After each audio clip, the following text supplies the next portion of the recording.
Hello, Abnormal Investigations. Good to see you all today. Oh man, it was a pretty warm one yesterday, but the wind hit in the late afternoon. I had something happen yesterday that I want to talk to you all about. On our other channel called Wide Open Adventures, I'm going to put the link to it in the description, and there's a reason for that. Me and Logan yesterday went out to make just a regular video for that channel, and we do both channels. But while we were out making this video of just the outdoors and the creeks and getting ready for, perch fishing and stuff, we were standing on the bridge and I heard what sounded like something heavy walking up above us. Kind of blew it off as deer because now this is daylight. So we blew it off as like deer. So we continue looking at the water and doing our film. And while we're doing our film, a little bit later, we hear what sounds to be kind of like a low growl. And again, not sure what it was. We was kind of like wrapping it up, getting ready to leave. And Logan decides to walk down to the end of the bridge. And if you listen and you watch Logan's reaction, Logan gets hit with a rock that bounces off his leg and then bounces across the concrete. You can hear all this happen. We start going toward the vehicle. It scared Logan pretty bad. And we start going to the vehicle.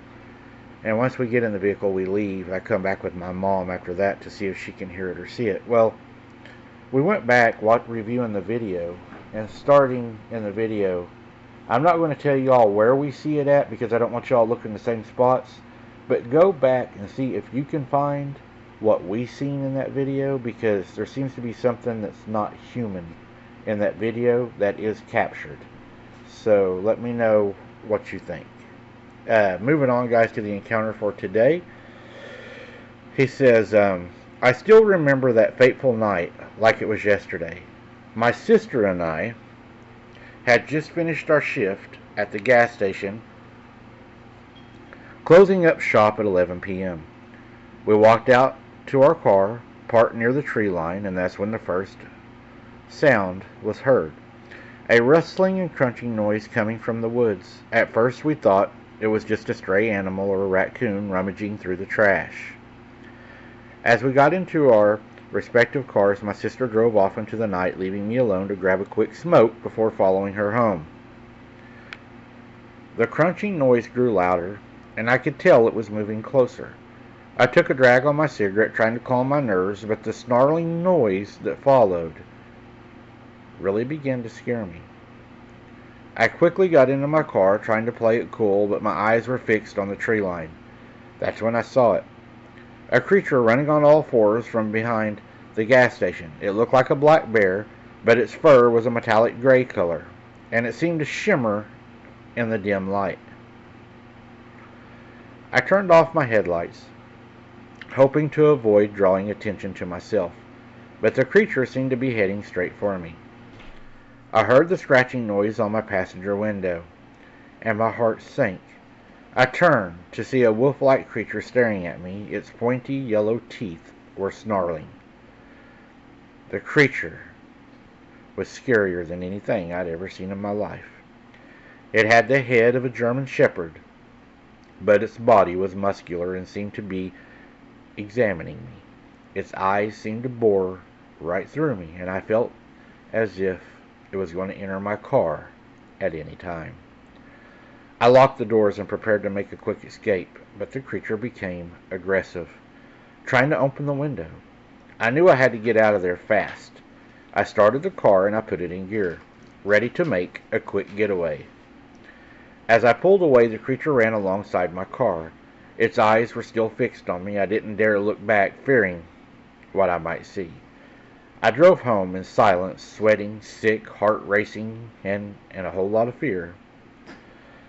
Looking back, I wonder what that creature was and where it came from.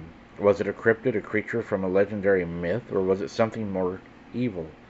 I may never know, but I do know that I'll never forget that terrifying encounter.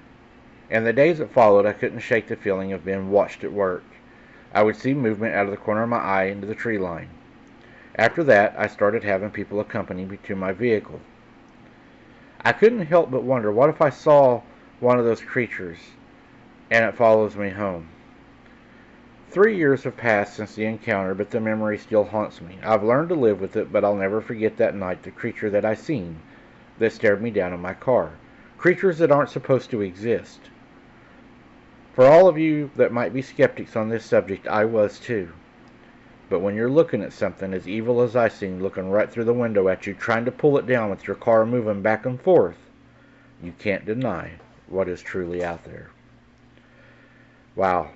I could, kind of understand what you're saying, because I've had one try to open my truck door while I was trying to leave one night with my family. I could hear the button going in and out and it pulling on the door. So I know how scary that can be whenever that happens, something actually trying to enter your vehicle while you're in it.